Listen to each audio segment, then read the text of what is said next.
Thank you. My compliments to Sebastian, who I've just met because he's just flown in from Hong Kong and arrived a few hours ago to deliver that. So he has my appreciation for that.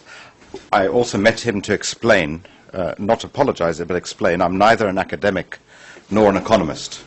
So this is what you're going to get. So my comments are going to deal with a lot of the policy implications of the work, the policy context, and focus more not on the methodology, I'm not qualified to comment, but on the housing model itself that was being investigated, because that's the issue of interest from where I'm sitting. I'm going to put my books here and hope it doesn't. So the reason why I like this paper is firstly the region, and I'm going to explain why the region is important. We're a global organization, and so we look at the lessons from Latin America elsewhere in the world. The substance, the housing issue, which continues to be one of the most intractable problems for many, many governments. And I really like the fact that we now have lots of academics going through slums and doing analytical studies. This is what we have been. This is a sign of the issue being taken seriously in a real manner.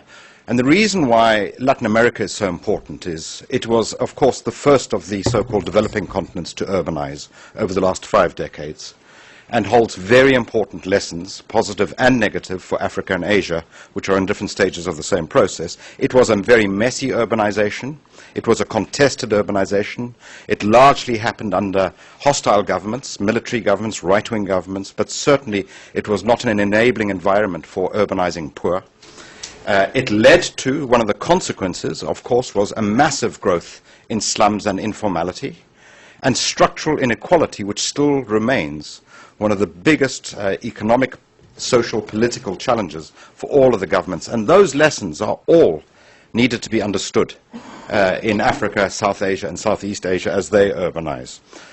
So the intervention that Sebastian describes is, in my mind, a very limited shelter intervention. And I want to stress the limitations of this intervention in a complex and stratified housing or residential and labor market. And that complexity comes through in much of the treatment. But I want to argue the policy lessons from this are limited.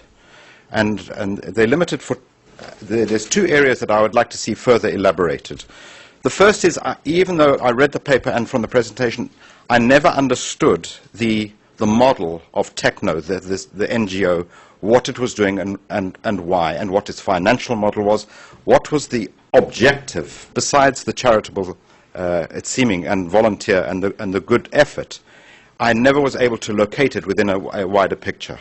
And the second and more telling is, I think that there really is required a more holistic understanding of the policy and institutional environment within which this is taking place, because that is absolutely essential in order for it to be understood. This is going to be my wife. No, it isn't, but anyway.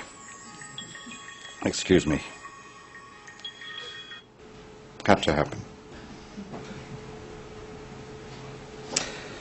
But the reason why this case study is important, and it is important, because it is a case study of how millions of people have urbanized and are urbanizing, and the kinds of policy responses and project-based responses that still dominate a lot of the policy environment in the shelter and housing debate.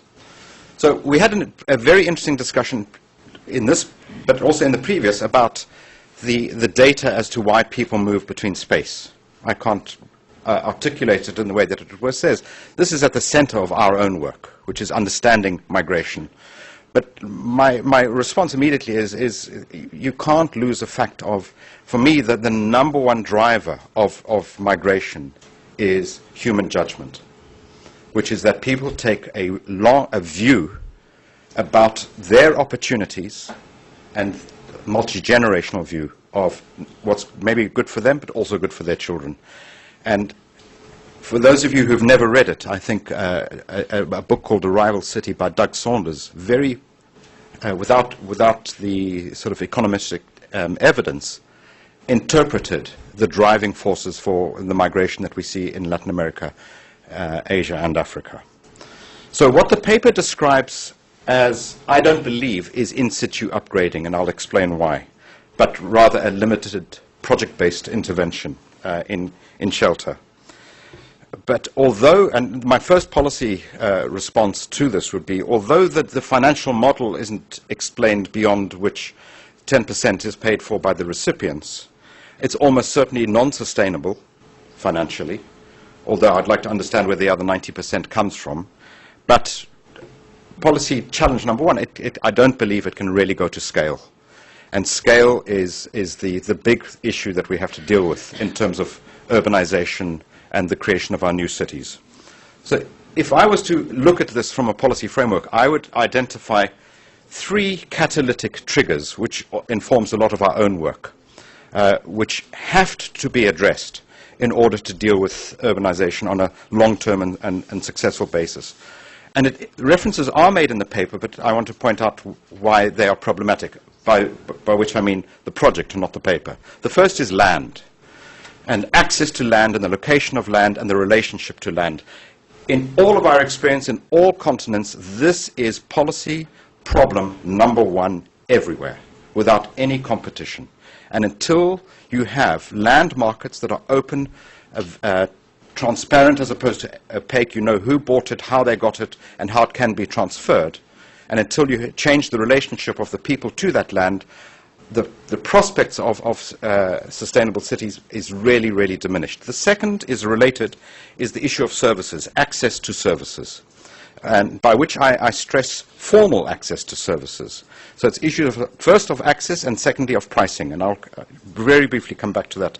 And the third is I will characterize as citizenship. It's an urban citizenship that I'm talking about, which is a recognition of the rights of the urbanizing poor from the public authorities, however that is manifest.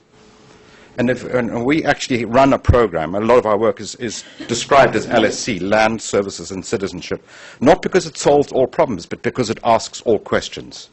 You start asking those questions and it triggers you into the governance issues, into affordability, into pricing. But if you don't address those 3, and obviously my critique of the model, not the paper, is it addresses none of them. It means that it is fundamentally flawed in the long term.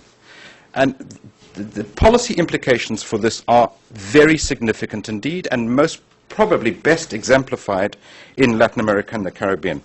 Go back to citizenship. I would argue this recognition in some form or another is an absolutely essential precondition for household formation, for community cohesion, and ultimately for city building. The absence of, here's one of the golden lessons that I use anecdotally from our evidence of this kind of slum upgrading environment.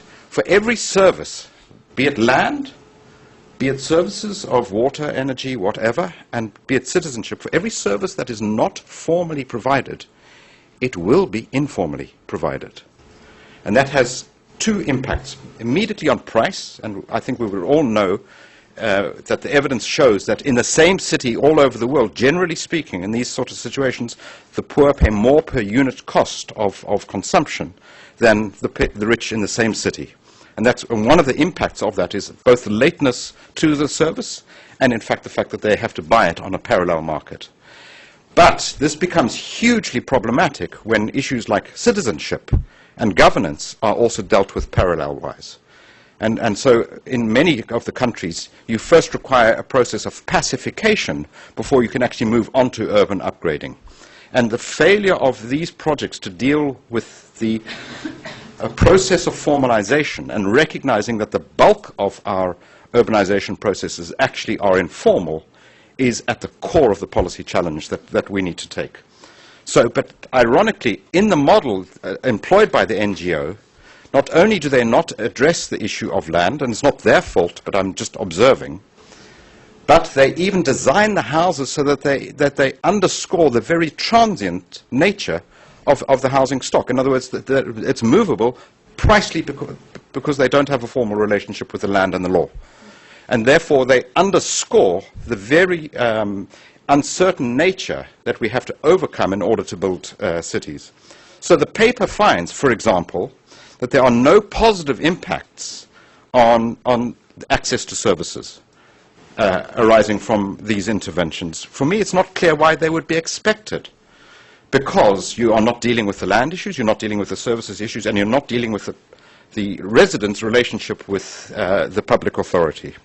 And so, for all of its merits, this intervention is far more, in my view, a sort of charity enterprise than it is a developmental exercise, and therefore must necessarily be limited. Because let us place it into the wider housing policy context. And this is Latin America, but it's also Africa and Asia. And you'll allow me to generalize, but I'll be happy to be challenged on any of these generalizations.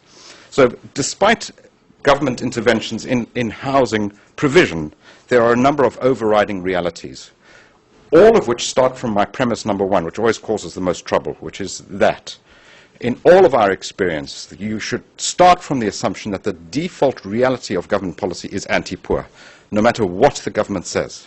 Never mind what the speeches are. If you actually look at the practice of policy, they are not designed to improve the quality of the poor.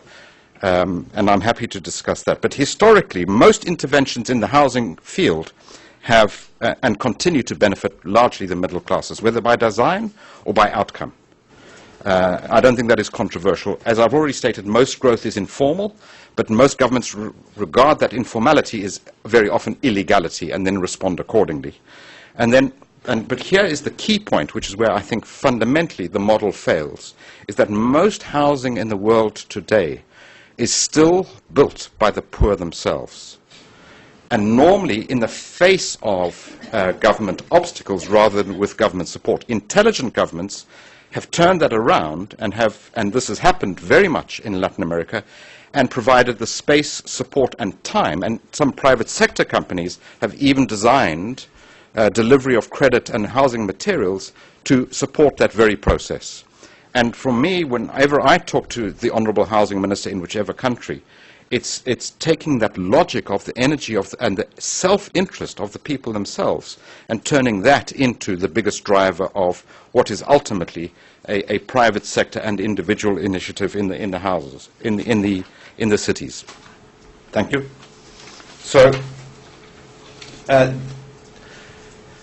what is so important about Latin America and the Caribbean is that so many of the lessons that could be learnt are being learnt only in very few countries. For example, and I'm deviating now, but just is planning in advance of urbanization. So even though we talk about understanding why people move across space, anyone who's looked at the statistics across all continents knows that longitudinally, the real message today isn't the fact that the world is more urban than rural. This is a message of 15 years ago. The real message is that by the end of the century, 85% of the entire world's population will be urban dwellers. And therefore, the question then becomes is, what policies and plans are we putting into place in order to achieve that? And that's where I come back to, again, not the paper, but the model. It is not grappling with, and to be fair to it, it doesn't pretend to grapple with the big issue of how the fact is that in most cities where we work, the majority of the population are underserved, underserviced, underhoused, and of course underemployed. And therein lies the real battle of the challenges. Let me finish off with two observations. One on the indicators on children health, where you did demonstrate that there was improvements because of the shelter intervention in children's health. And that is welcome, but of course the key intervention that would really change children's lives would be water and sanitation. And again, it is highly problematic that we have housing interventions which are disconnected in more ways than one from the provision of services and the connection of services. But what I found, and of course the propensity to improve access to or the purchase of durable goods, I found a very interesting observation. And I want to take it to, I now look at two extremes of the housing policy debate. On the one hand, for those of you who followed housing policy debates in the last decade and a half will know that very famously Hernando de Soto put forward a very compelling thesis, very often misunderstood, often consciously so, whereby he argued, and here I am very much at one with him, that the real driver of change in these cities is going to be unleashing the power of the poor themselves out of their own self-interest, etc. And I'm very much of that view. However, he reduced it, if I simplify it rather simplistically, to a silver bullet, which was to focus not only on property rights, but within that, on titling. So that's one side of the equation. On the other side of the equation, we have housing provision with no attention to titling at all.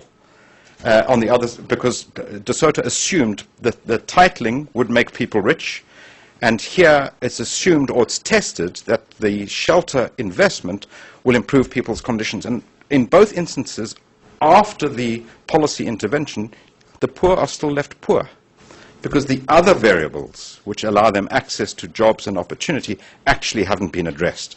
And for me, the real policy danger is treating this one variable and giving it an importance that I don't believe it deserves in the absence of looking at the wider picture. Thanks, Ed. Wonderful. Thank you.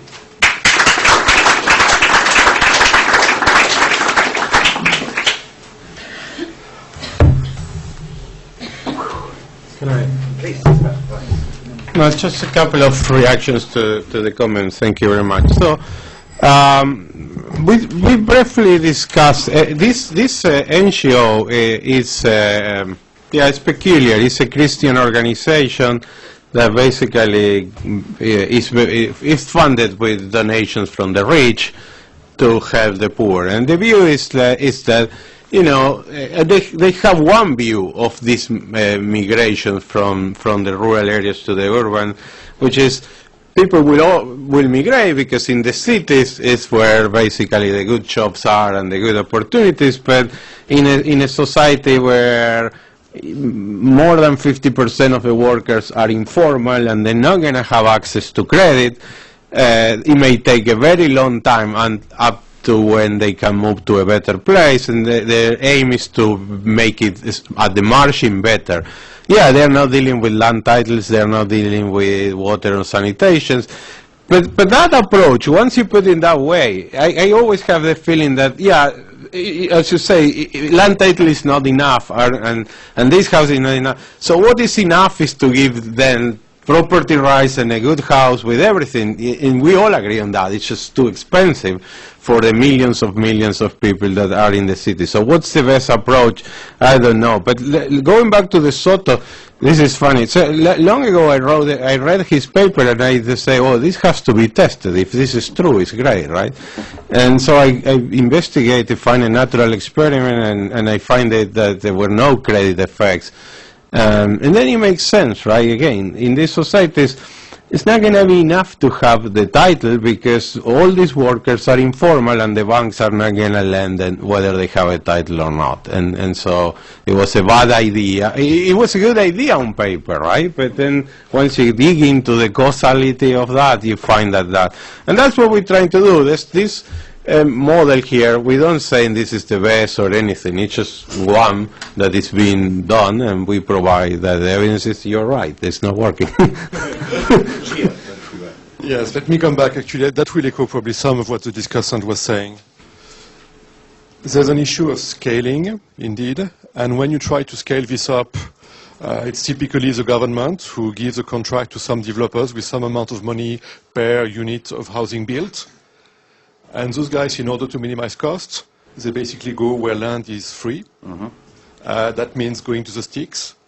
You build all those houses that 2 years later tend to be abandoned for half of them and resell on the black market for a quarter or even sometimes a tenth of the value. I mean, we've seen that in Mexico, we've seen that in Brazil, we've seen that in all over. All over, in South Africa and so on and so forth, will you name it.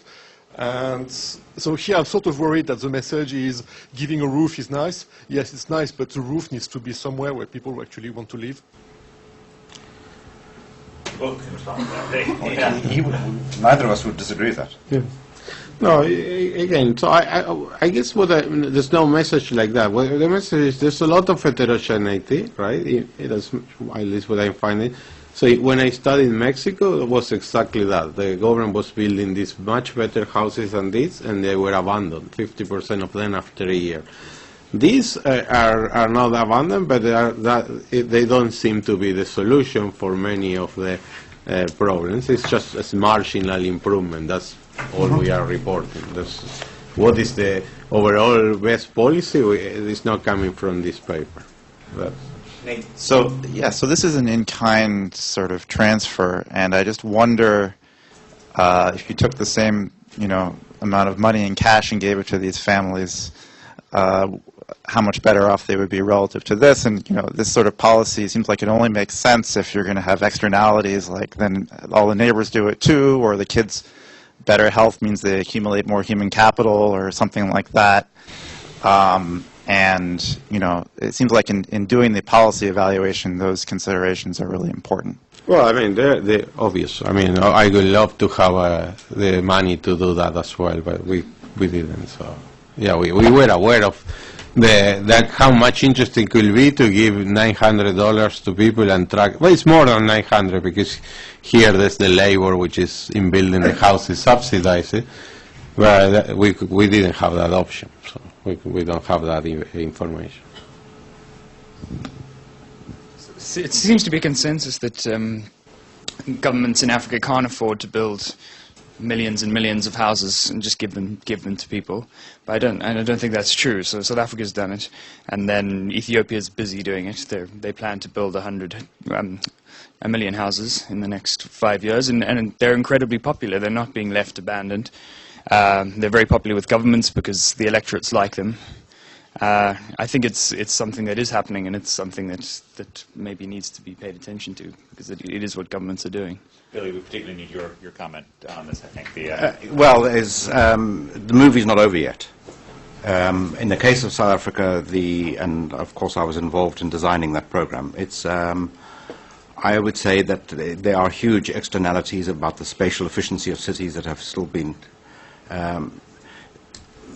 the government's house building program is still not bringing down the backlog, and until it is also augmented. The trick with housing policy that there's not one solution for everything. So massive house building like the Brazilians are doing through My House, My Life is part of it.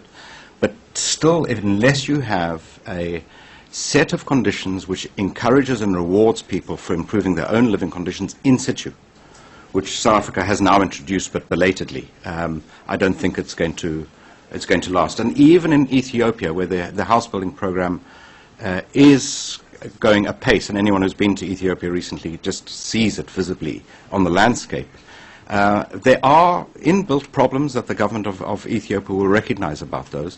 But ultimately, I don't believe that the population of Ethiopia is going to end up in the condominiums.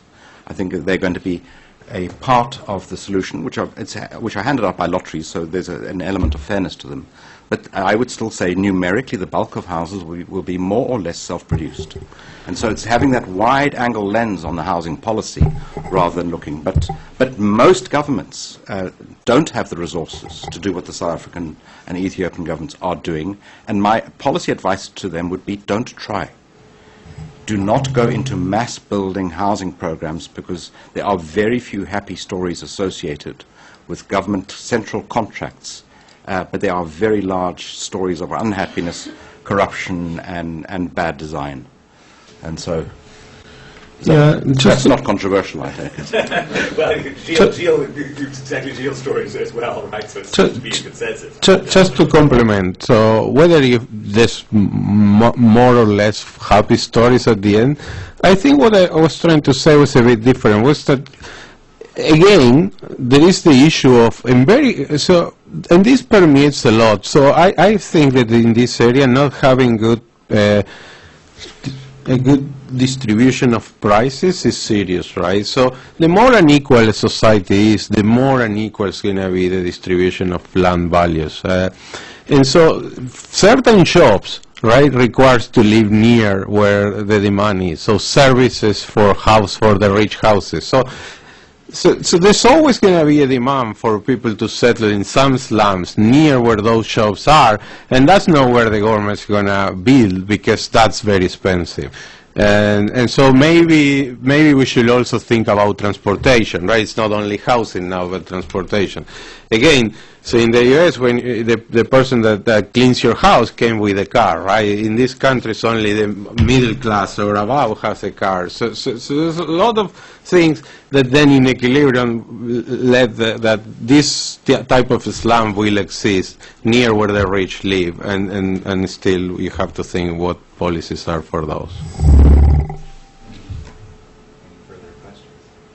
Well, seeing none, I want to thank you for a terrific session. Thanks. Thanks, Ed.